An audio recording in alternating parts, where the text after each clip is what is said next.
So now I've got AJ Mass's archetypes. So I haven't listened to RHAP for a while, maybe a year and a half or so. So they do get very confusing even to me about the Angie Kantz types and the AJ Mass archetypes. So generally I think these 13 types can be used across anything, like football games or, I don't know, whatever, sport, I don't know. Football is sport. I'll tell you the time, 4:30 a.m. So I'll go, this one definitely has a boot order, and again I tried to match them up as well as I can. I think because I didn't do actually at 13, there was a bit of bias there because the last 5 or so have already been booted, so I tried to match them up to go with his order as much as I can, but again I haven't seen the players from viewer perspective, so I've only seen what they want me to see, so I can only use that and my skills to try and match them up as best I can. So let's start with, look, there's no description online really, unless I'm ridiculous and can't find it, so I'll just try use my brain from what I've learned from RHAP. So we're going to start with Maddie. So we've picked out these guys at the top, if you can see that. The first one in our group is Maddie, who's fresh meat. So that's generally someone that comes into the show that doesn't always know a lot. They're very naive, don't know what to do really, so that they just follow anyone, and anyone can tell them what to do generally. So she's fresh meat, so she gets out 13 in his list. Then we've got Ninja. So we're looking at the yellow tag below. So Ninja is generally someone, if you're listing off all the Survivor players, they're generally the person that is last to come to mind, unfortunately. So there might have been a few in this season, but Michael seemed to be the one that usually got forgotten for whatever reason.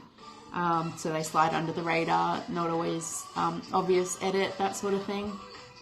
I just noticed how tired I'm starting to look. Then we've got Rowie. So she is the cheerleader, so that's generally someone that is always there to cheer on the tribe and be there for encouragement and motivation.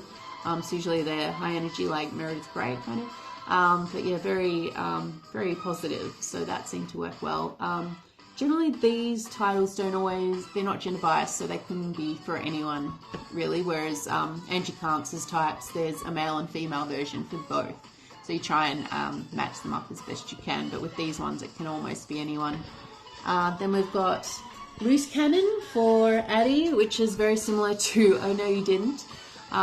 So same sort of thing, Loose Cannon. So you can fly off the hook, have to watch her, can run around like a bit of a mad chicken, trying to scramble, probably can't always trust them with information, that sort of thing.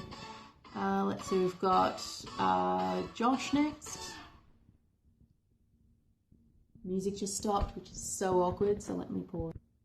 Alright, so we've got Josh for Narcissist. I think I showed you. Can't remember them exactly, except Narcissist just sounds like Philip Shepherd kind of thing. Jeremy from This Winners at War, it was a narcissist, so he's not always like totally egotistical. It just means that they're always looking out for themselves and their best interests. Just to get to the end, they'll do what they need to. So I wish I could remember why. Hang on a second. Yeah, maybe just slightly. Narcissists can go anywhere really, so I'll leave that up to interpretation. Then we've got Aaron, who is Old Reliable. Very similar to Good Old Boy, so you can trust him. He'll always be there to help you, loyal, that sort of thing. Always there to the end, ride or die kind of attitude. You can just rely on them to do the right thing generally. Not pausing, I forgot about that, but I might for the next line.